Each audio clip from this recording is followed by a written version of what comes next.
Voyons maintenant dans une quatrième section les styles de commandement, qu'on a dit que c'est une variable qui est très importante, qui détermine un peu le succès ou bien l'échec d'un mode de direction.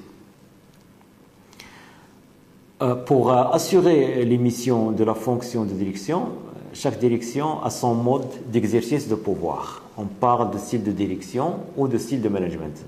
On le comprend, il y a différentes manières pour diriger, ça veut dire différentes manières pour motiver, différentes manières pour animer, exercer l'autorité. Plusieurs travaux sociologiques d'ailleurs ont contribué à fonder les bases d'un nouveau mode de direction des organisations, parce que c'est un travail qui relève un peu de la sociologie du travail. Et on va voir par la suite qu'il y a beaucoup de sociologues qui ont donné leur contribution dans ce volet-là. Nous présentons dans ce qui suit les principales contributions. Commençons tout d'abord par les travaux qui se basent sur la critique des modes de direction classiques. Les gens qui se sont intervenus un peu tôt dans cette étape, après Ford, Taylor et Fayol. Donc, leurs travaux ont été axés essentiellement tout d'abord sur la critique de ce mode classique. Le mode classique, donc, c'est le mode qui se base essentiellement sur le contrôle, sur l'autorité, sur le commandement, sur la spécialisation, etc. Nous allons voir les travaux qui critiquent l'intérêt personnel comme étant la seule origine de la productivité. On va voir ça notamment avec l'effet Hawthorne. On va voir par la suite la critique de la récompense salariale comme étant la seule motivation possible, comme chez Fayol et Ford. Cette critique-là, on va la voir avec la théorie X et la théorie Y de McGregor. Et par la suite, on va voir l'importance de la personnalité dans le style de direction, avec la mesure des attitudes et la grille d'évaluation des styles de management. Voyons tout d'abord comment ce courant-là, ces sociologues-là, ont critiqué la notion de productivité. C'était fait par une expérience d'Elton Mayo. On appelle ça l'expérience Hawthorne ou bien l'effet Hawthorne. Quel était le point de départ d'Elton Mayo? Son point de départ, c'était l'hypothèse taylorienne de l'intérêt individuel. Cette hypothèse, enfin une hypothèse, c'est une conviction, c'était une conviction chez Taylor, qui dit que l'ouvrier agit selon son propre intérêt et il est motivé uniquement par le salaire. L'ouvrier agit en partant de son propre intérêt et elle est motivée uniquement par le salaire. Donc là, c'est un principe de base chez le Taylorisme auquel Elton Mayo et son équipe de sociologues vont essayer d'infirmer. Donc ils ont cherché par des expériences à déterminer quels sont les facteurs qui déterminent la productivité. L'une de ces principales expériences est celle qui a été menée dans l'usine Hawthorne, qui dépendait de la firme Western Electric Company. L'expérience s'est intervenue de 1927 à 1932. Dans cette expérience, Mayo et son équipe de psychologues ont montré qu'il existe d'autres facteurs qui déterminent la productivité, autres que celles basées sur l'intérêt individuel et la motivation par le salaire. Quelle était leur démarche? Bon, l'expérience a concerné un groupe d'employés, des femmes, qui assemblaient des circuits électriques destinés à des appareils de radio. Western Electric, c'est une entreprise qui est très diversifiée, elle fait tout, donc dans tout ce qui est électrique, électronique, etc. L'idée de départ de Mayo était de faire changer les conditions de travail et remarquer leurs effets sur la productivité. Les changements de conditions de travail ont concerné l'éclairage essentiellement, donc l'amélioration de l'éclairage. Mais quand même, c'est une expérience qui est très importante et qui a donné des résultats quelque part imprévus et très importants. Parmi les résultats, l'amélioration des conditions matérielles de travail faisait croître la productivité.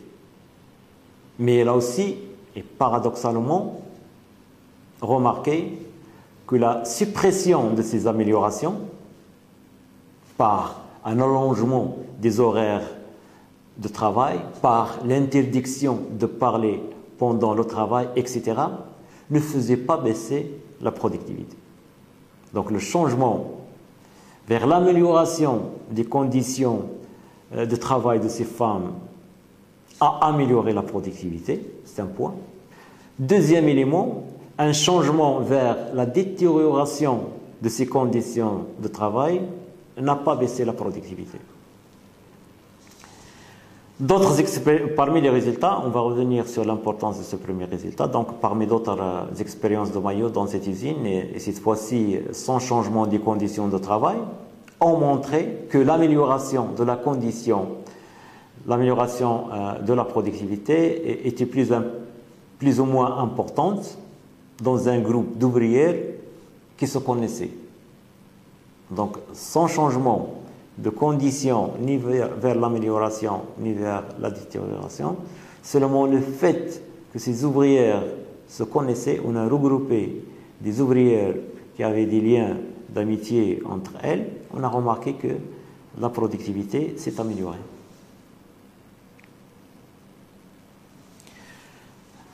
Ce résultat, cette conclusion des études d'Elton Mayo, il est double. Tout d'abord, le fait de participer à une expérience, d'être l'objet d'une attention particulière, peut être un facteur qui a une conséquence importante en termes de motivation. Le fait de se sentir solidaire d'un groupe, au règne l'émulation interne, a un effet aussi bénéfique sur la productivité des employés, bien supérieur aux seuls effets des conditions matérielles du travail. Aussi, le désir d'être bien avec ses collègues de travail l'emporte facilement sur le simple intérêt individuel et la logique des raisonnements sur lesquels tant de faux principes de direction se sont fondés. Donc, les conditions de travail, il faut les voir un peu, non seulement comme étant l'amélioration des salaires, mais aussi des conditions qui intègrent un peu le volet social de l'homme au travail et ses relations au sein de son travail et l'intérêt, la motivation qui lui a été portée. C'est ça un peu les conclusions de l'effet Hawthorne. Et qui affirme un peu ce que la théorie classique nous dit comme étant un principe. Deuxième expérience qu'on va voir maintenant, qui entre aussi dans ce volet critique de la théorie classique, c'est l'expérience de Douglas MacGregor. On parle de la théorie X et de la théorie Y. Parlons un peu de l'homme. Douglas MacGregor, né en 1916, mort en 1964, c'était un professeur de psychologie industrielle. Et s'est intéressé, quant à lui, au style de direction et à l'exercice de l'autorité au sein des organisations. Donc, il s'intéresse, lui, à l'exercice de l'autorité au style de direction. Pour MacGregor, l'autorité ne devrait pas être considérée comme le seul moyen de la direction des hommes. Son efficacité dépend des sanctions possibles, condamnation, renvoi, blâme, etc., mais aussi des contre-mesures possibles, les sabotages, la révolte, la grève, les sittings, etc. Il critique le mode de management classique de Taylor et de Fayol, qui se base sur la conviction concernant le comportement humain et qui ne sont que partiellement vrais. Là, Taylor, qu'est-ce qu'il nous dit? L'autorité, elle est très importante. Il faut l'exercer par la voie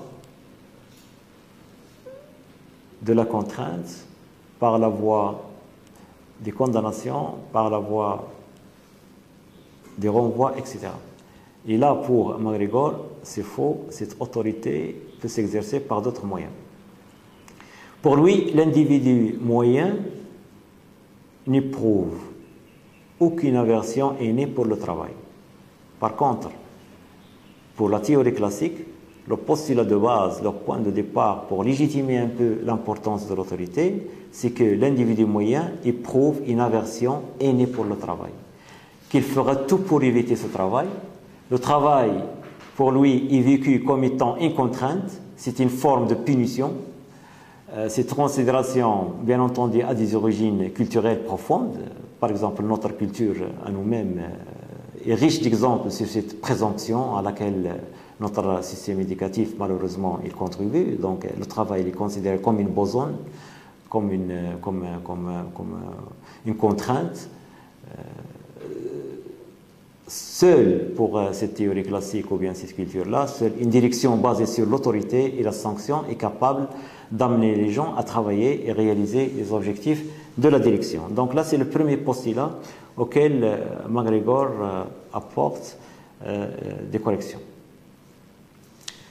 Deuxième chose sur laquelle se base la théorie classique, les individus ne travaillent que sous la contrainte extérieure et le contrôle. Les récompenses ne sont pas suffisantes pour les motiver.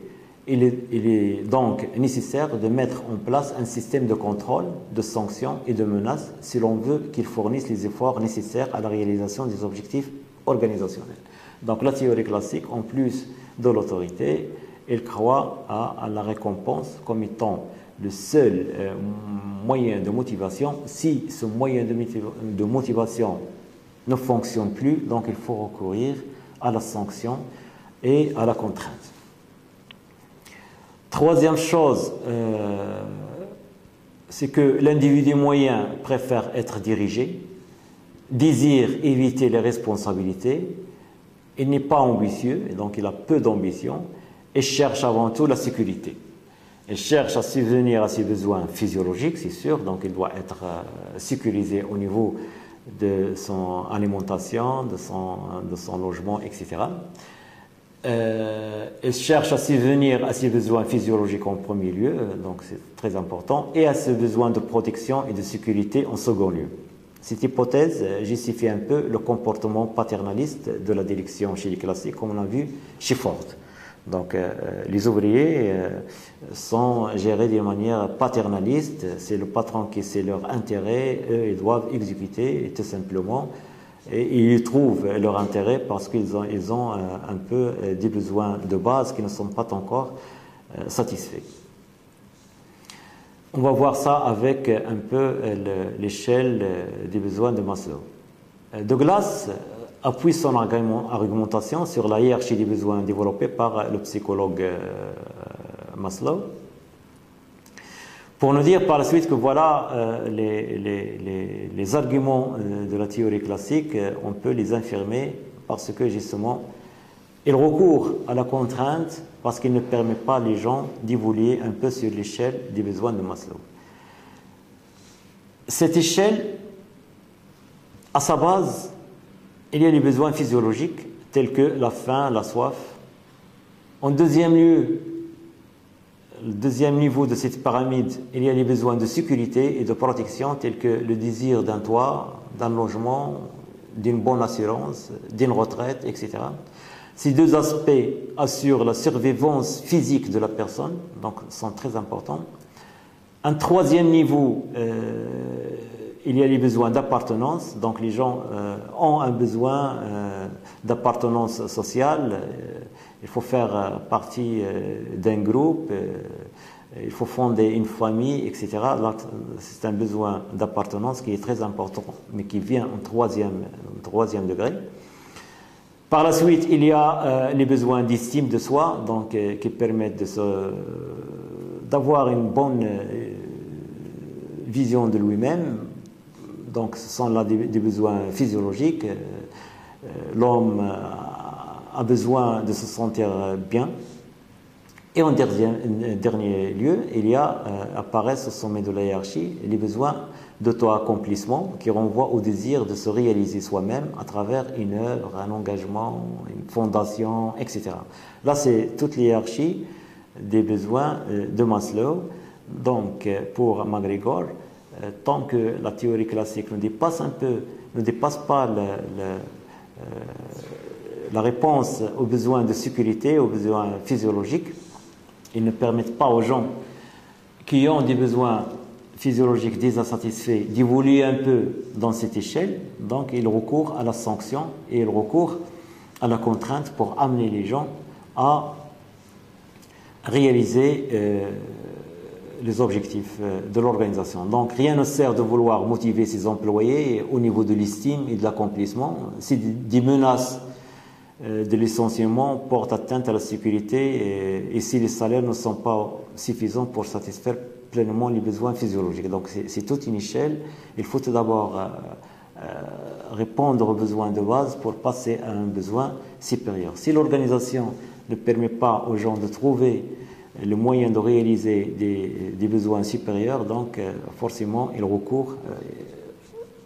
Déjà, ces hommes-là vont se sentir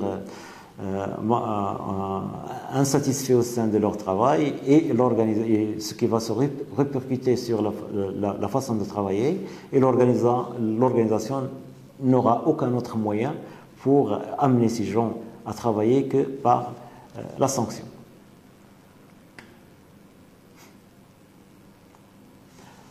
Tout ça, MacGregor l'appelle la théorie X. Donc, tout ce mode de direction focalisé sur la satisfaction des besoins physiologiques et qui ne donne pas de chance pour motiver les gens pour réaliser d'autres besoins plus élevés, ça c'est la théorie X.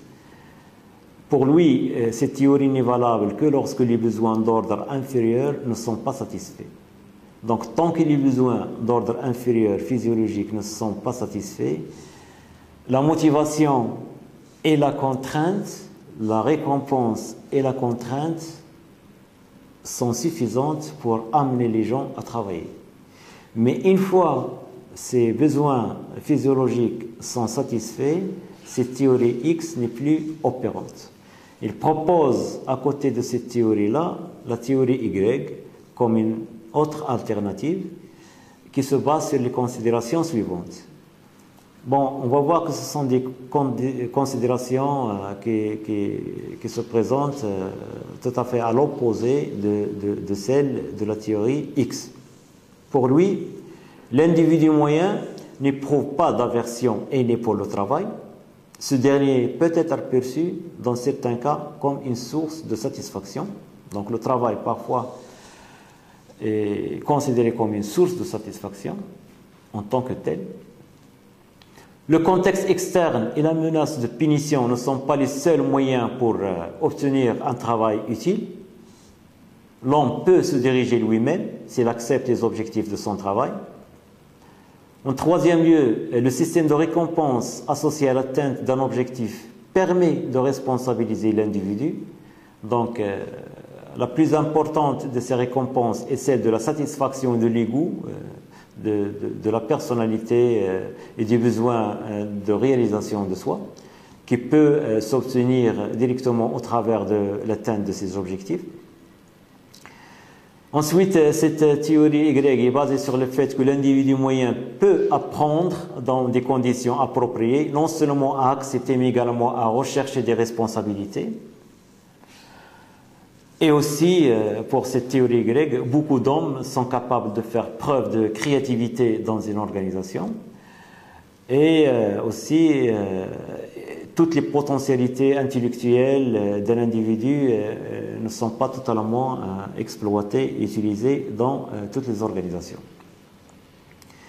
Donc, finalement, la théorie Y, qu'est-ce qu'il vise? Il vise tout simplement la création de conditions telles que les membres de l'organisation puissent atteindre leur propre but avec le plus de succès en dirigeant leurs efforts vers la réussite de l'entreprise. Pour Douglas, Le but de son travail n'était pas d'obliger la direction à se ranger des côtés de la théorie X ou de la théorie Y, mais tout simplement de l'aider à prendre conscience que la théorie est importante et de la connaître pour examiner un peu quels sont ces présupposés, il faut connaître déjà quelles sont les bases sur lesquelles on agit de telle ou telle manière dans le domaine du management des hommes. Bien entendu, cette théorie a été critiquée, mais son importance l'emporte un peu sur les critiques. On peut parler aussi d'autres modèles qui critiquent un peu dans le domaine de la psychologie et qui critiquent un peu le style de management traditionnel et qui accordent un peu l'importance à d'autres formes de management. On peut parler de Likert par exemple, qui à partir de ses résultats et de ses recherches, il a dégagé 4 styles de management. Il y a le style autoritaire, exploiteur, c'est le management par la peur et la contrainte. La communication part des sommets, les décisions sont prises et imposées par le haut, sans concertation, donc c'est un style très directif, peu d'innovation, ce qu'il appelle le style autoritaire exploiteur. Il y a aussi le style autoritaire paternaliste bienveillant, donc même s'il y a autorité, il y a des sanctions positives, donc les informations remontent de la base, les attitudes de soumission pour les subordonnés, donc il y a peu de travail en équipe, les décisions sont prises par le patron, même si l'information remonte de la base. Mais le patron, il est un modèle, chacun il est bienveillant, donc il est paternaliste, chacun cherche à se faire apprécier par la hiérarchie au lieu de développer un esprit d'équipe, donc il y a toujours l'autorité du dirigeant, mais une autorité avec des sanctions positives. Il y a aussi le style consultatif, donc dans ce style-là, il y a une bonne communication verticale et horizontale entre les différents services. Le travail d'équipe, il est favorisé, donc on recherche l'implication des subordonnés. Les décisions importantes sont prises par la direction générale, mais il reste quand même un style ouvert sur la communication et sur le travail en équipe. Mais enfin, il y a le style participatif, et c'est le style qui est préconisé par Likert. Là, il y a un travail en équipe qui est très favorisé. Il y a un véritable rôle décisionnaire des équipes. Il y a la direction qui fixe les objectifs à divers niveaux, donc les objectifs stratégiques fixés au plus haut niveau et les objectifs opérationnels au niveau opérationnel. Il y a un esprit d'équipe très développé et l'information qui circule librement. Donc là, c'est, si vous voulez, le style participatif qui paraît actuellement qui est le plus ouvert à la concertation et la communication dans l'organisation. On peut parler par la suite d'autres expériences, d'autres études qui montrent un peu quelle est l'importance des styles de direction dans la fonction de direction. On peut parler de la grille managérielle de Blake-Mouton. Donc c'est une grille où il y a 2 variables. Donc une variable sur l'intérêt que porte la direction à la production et une variable sur l'intérêt que portent les dirigeants pour le personnel. Donc le croisement de ces 2 variables donne tout un ensemble de situations. L'intérêt porté à la production a été mesuré par la qualité des décisions prises, rationalité de la répartition du travail et nombre de produits nouveaux lancés par l'entreprise. Et là, c'est évalué sur une échelle allant de 1 à 9. L'intérêt des dirigeants pour le personnel, donc on a essayé de voir ce qui se passe au niveau de la politique salariale.